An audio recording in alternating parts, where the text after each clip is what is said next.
हम लोगों की संस्कृति बंधन वाली संस्कृति नहीं। हमारी संस्कृति बंधन से मुक्ति की यात्रा की संस्कृति।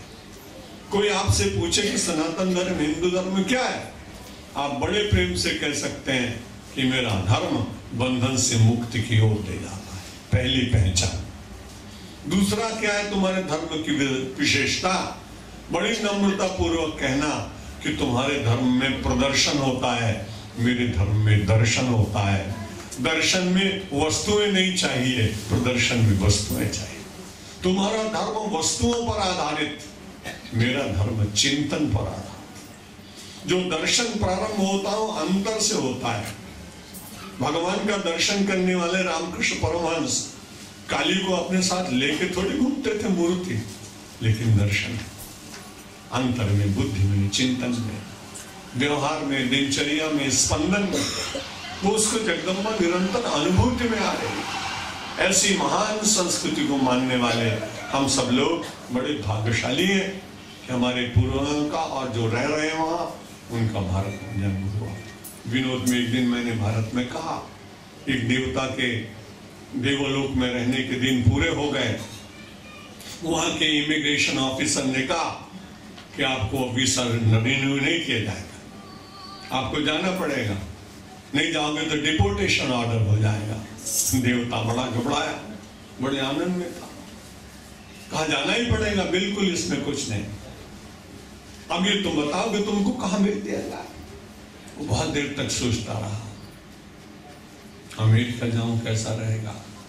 तब उसने सोचा अमेरिका में तो वो सुख है जो यहाँ मिल रहा है, इंग्लैंड में चला जाऊं, बड़ा अच्छा है। सारा देश बहुत विचार किए, विचार करने के बाद विचार किया कि सबसे बड़ी बात है कि तत्वदर्शी महात्मा कहां मिलेगा।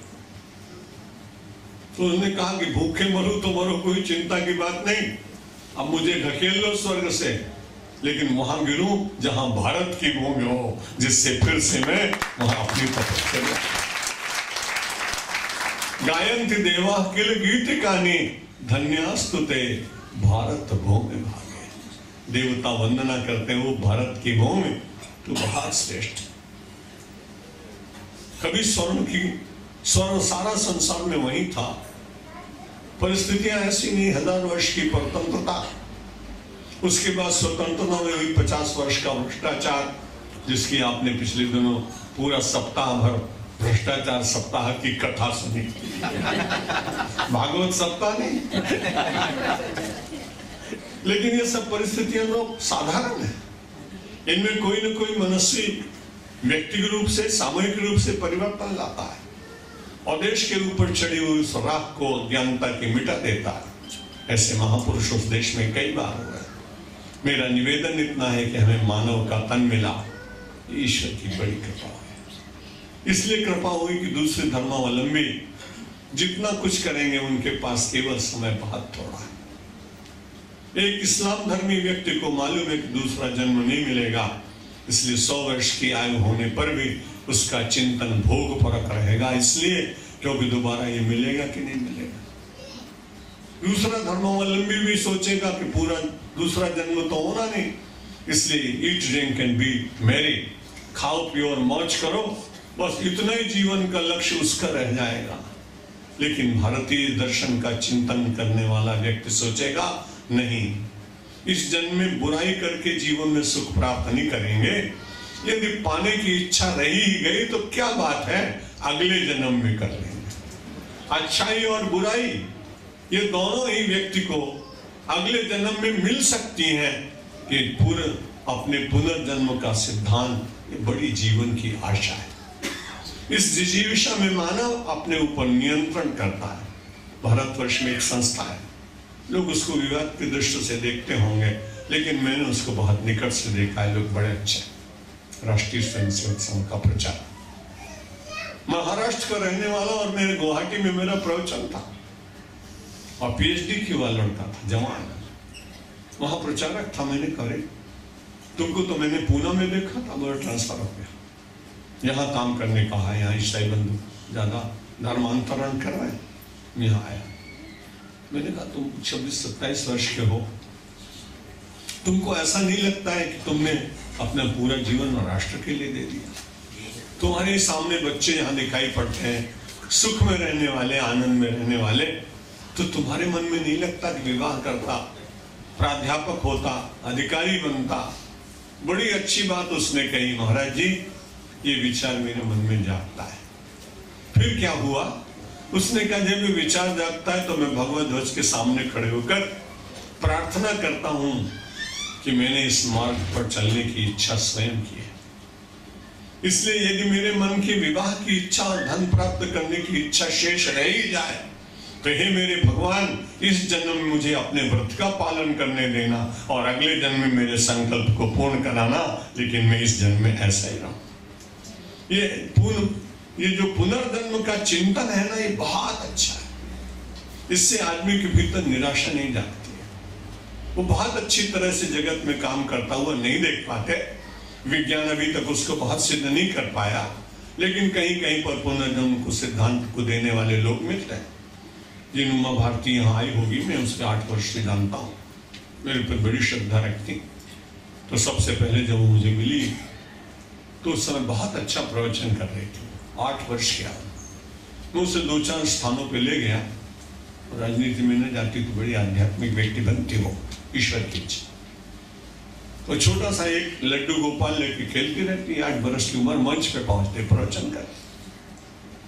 तो मैंने कहा कि उमा भारती तुमको ये कैसे होता है? तो बोला महाराज मुझे मालूम नहीं, जब मैं बैठ के कीर्तन कराती हूँ तो मेरे मस्तिष्क के भीतर स्वामी विवेकानंद की मूर्ति आ जाती है और विवेकानंद जी मुझे बुलवाते हैं। अभी तो मैं उसका प्रत्यक्षदर्शी हूं कि मैंने 8 वर्ष की आयु में उसके ऐसे प्रवचन सुने जो कोई बड़ा दार्शनिक व्यक्ति नहीं कर सकता। इसलिए मानना पड़ता है कि पुनर्जन्म होता है और उन पुनर्जन्म के कुछ संस्मरण यदि किसी को शेष रह जाते हैं तो उनका वर्णन भी करता है। तो हम सब लोग बड़े भाग्यशाली कि मनुष्य का तन मिला, धीरे धीरे संतोष की ओर बढ़े। ये मैं नहीं कहता हूं कि आप सब लोग घर छोड़ के चलो हरिद्वार, हमारे यहाँ व्यवस्था ही नहीं कर पाऊंगा मैं। आप यहीं रहिए, जैसे रहते हो वैसे रहिए, लेकिन जिस सुख में आप रह रहे हैं उसको थोड़ा थोड़ा कम करिए। उस सुख को बांटिए, उन लोगों को बांटिए कि दुनिया में जिन्होंने वो सुख देखा ही नहीं। बहुत भूख है, बहुत कपड़े बिना पहने लोग हैं, बहुतों के हाथ में विकलांग होने के कारण व्हील चेयर नहीं है, लिफ्ट चल रहे हैं सारे संसार में। और सारे संसार की मानवता का संदेश देता है अपना सामने। हम सब लोग ये नहीं कहते कि हमारा कुटुंब केवल हमारे हिंदू बंधु हैं, वो तो है ही, लेकिन जब हम उदार हो जाते हैं तो वसुधैव कुटुंबकम, तो सारा संसार मेरा परिवार है। इसलिए जहां पीड़ा है, जहां दुख है, जहां अंधत्व है, जहां गरीबी है, जहां विकलांगता है, जहां अभावग्रस्तता है, जहां पीड़ा है, जहां दर्द है, वहां जाना और उनमें भगवान को शोध करना। यहाँ का बैठा भगवान रात्रि को दर्शन देगा और आशीर्वाद देगा, क्योंकि पीड़ित के भी करता। अब वैष्णव हो जाएंगे उस दिन पक्का। वैष्णव जन तो तेरे कहिए जे पीर पराई जान। जो दूसरे की पीड़ा को अपनी पीड़ा बना ले, वही तो वास्तव में धीरे धीरे मानव जन्म को सार्थक बनाता है। निरर्थक जीवन व्यतीत करने के लिए हम लोग नहीं आए, और विचार करेंगे तो उसकी सार्थकता का ज्ञान होगा। नहीं तो बड़ी कठिनाई है कि हिंदुस्तान के खेत में एक आदमी और अपने मिट्टी के घड़े में से निकाल कर पत्थर फेंक रहा, और पत्थरों से वो पक्षियों को उड़ा रहा है। अनाज खाने के लिए पक्षी आ गए हैं, इसलिए कोई रास्ता नहीं है। इसलिए उन पत्थरों को निकाल के जिधर जिधर पक्षी दिखाई पड़ते हैं वो फेंक रहा है, पक्षियों को भगा रहा है। सायंकाल हो गया तो घर लौटा, लौटते लौटते अपने घड़े को साथ ले आया। उसमें 1-2 पत्थर शेष बच गए थे।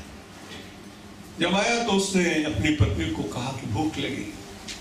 उसने कहा आज तो घर में अनाज भी नहीं, आपको कैसे मैं भोजन कराऊं? तो क्या करें? पता नहीं उसकी पत्नी को क्या सूझा। उसने कहा ये पत्थर तुम जो लाए ना, कहीं मिल गया था उसको मटका, वो उसको मिट्टी का घड़ा कहीं मिल गया था, तो वो पत्थर लेके बाजार में गया, बड़ा ताजुब हुआ। पत्नी को भी मालूम नहीं था, भूख के मारे सोचता चलो कोई अठन्नी दे देगा तो नमक मिला के आटा मिला के रोटी खा लेंगे, काम चल जाएगा। जैसे ही वो पहुंचा तो शाक वाले ने उसको देखा, भीतर जाके बात की। उसने कहा ये तो कोई बड़ा अच्छा मूल्यवान पत्थर है, स्टोन। उसने कहा हम 1 किलो बैंगन दे देंगे तुमको। अब उसने सोचा कि मैं तो सोच के आया था कि 2 आलू भी कोई दे दे तो बड़ी अच्छी बात, पर ये 1 किलो बैंगन दे देगा तो थोड़ा और आगे गया। तो आगे जाने के बाद उसने कंघा शीशा सामान बेचने वाले को दिखाया, तो उसने कहा कि हाँ मैं तुमको इसके बदले में 2 रुपये दूंगा। उसने सोचा बड़ी विचित्र बात है। आगे और गया तो कपड़े वाले की दुकान देखी, तो उसने कहा मैं तुम्हें 5 रुपए दे दूंगा। आगे और बढ़ा तो उसको एक लोहार की दुकान मिल गई, उसने कहा मैं 10 रुपए दे दूंगा। आगे और बढ़ा तो सुनार ने कहा मैं तुम्हें 50 रुपए दे दूंगा। आगे बढ़ा तो एक जौहरी मिला, उसने कहा 100 रुपये दे दूंगा। लौट कर आया और उसने कहा आज मैं इसको बेचूंगा नहीं, 100 रुपये तुम देना चाहते हो, आज मुझे 2 रुपये का माल दे दो, कल मैं चाहूंगा तो आपसे 98 रुपये ले लूंगा, 98 रुपीज, नहीं तो आप मेरा पत्थर वापस कर देना। ईमानदारी का जमाना था। वो गया और जाने के बाद सामान ले गया, खाया पिया, बड़ी लहर की। पत्नी ने पूछा 2 पत्थर में से 1 पत्थर की इतनी कीमत, बड़ा बड़ा भागा हूं। पूरा मटकी भर के मिला था, पूरा कलश भरा हुआ था, सुबह से शाम तक फेंकता ही चला गया। मेरे भाई, मेरा और आपका शरीर परमात्मा के द्वारा देवा एक कलश है, इसमें श्वासों के रत्न भरे हुए हैं। यदि आपने विषयों के पक्षियों को उड़ाने के लिए उन पत्थरों का प्रयोग किया तो आप पछताएंगे, और यदि आपने श्वास के रत्न का परमात्मा के मिलन की ओर भी थोड़ा थोड़ा प्रयत्न किया तो आपका जीवन सार्थक हो जाएगा। ये सार्थकता प्राप्त करने के लिए संसार में आप पड़ रहा है। बड़े भाग्य मानुष तन पावा, असुर दुर्लभ सदग्रंथ निगाहो, नर तन पाई विषय मन देहि, तो पलट सुधाते शत विषले, ताहि कबहु भल कहि न कोई, कि गुंजा ग्रही परसमन खोई। पारसमणि तो मिलने वाली थी, लेकिन उसके बदले में घुंघची ले। गुंजा ग्रही परसमन खोई। परमेश्वर ने बड़ी कृपा की है। पारसमणि मनुष्य स्वयं भी श्रेष्ठ बन सकता है, अन्य को भी बना सकता है। नरतन पाए विषय मन देहि, यहाँ बड़ी अच्छी बात कही। आप विषय के साथ न रहे, नहीं कहा, विषय तो प्रारब्ध से मिलेंगे, खाना पीना रहना, अच्छी वस्तुएं, ये सब ठीक मिले, लेकिन उनके साथ आप आसक्त न हो। ऐसा न लगे कि इसके बिना नहीं चलेगा। ये एनालिसिस करते रहेंगे तो आपको बहुत भला मिलेगा, जीवन आनंद में। जब आप ये सोचेंगे कि नहीं इसके बिना चलेगा ही नहीं, तो बंधन आ गया ना। और जब बंधन आ गया तो बड़ी छटपटाहट होती है। मैं उदयपुर के महाराजा के आग्रह पर उनके महल में नवरात्र करने गया। 15 वर्ष पहले महाराणा भगवत सिंह विश्व हिंदू परिषद के अखिल विश्व के अध्यक्ष थे। मैं परमात्मा के देव संस्था का संस्थापक ट्रस्टियों में अकेला बचा हूं, बाकी सब भगवत धाम गए। तो मुझे ले गए। अब मैं बड़े आनंद से अपना नवरात्र का जप करता, पूजा करता, फलाहार लेता। लेकिन ये बड़ी विचित्र सुंदर सोने के सब सुंदर आधार वस्तुएं थी। मैंने कहा मैं तो आपके पलंग पर सोऊंगा नहीं। मैंने कहा ऐसा क्या बात है महाराज? मैंने कहा कभी जिंदगी में सोया नहीं, और कभी मान लो 9 दिन तक सोया तो फिर मैं कहूंगा ये पलंग मुझे दे दो, तो बड़ी मुश्किल। इसलिए चांदी के पलंग के साथ मेरी आसक्ति हो गई। तो राजा साहब आप कहेंगे कैसा साधु है, इसलिए आप लकड़ी का तखत मंगाए, मैं उसमें सोऊंगा। उन्होंने लकड़ी का तखत मंगा दिया, मैं सो गया। सवेरे उठा तो बड़ा मन में आश्चर्य लगा कि एक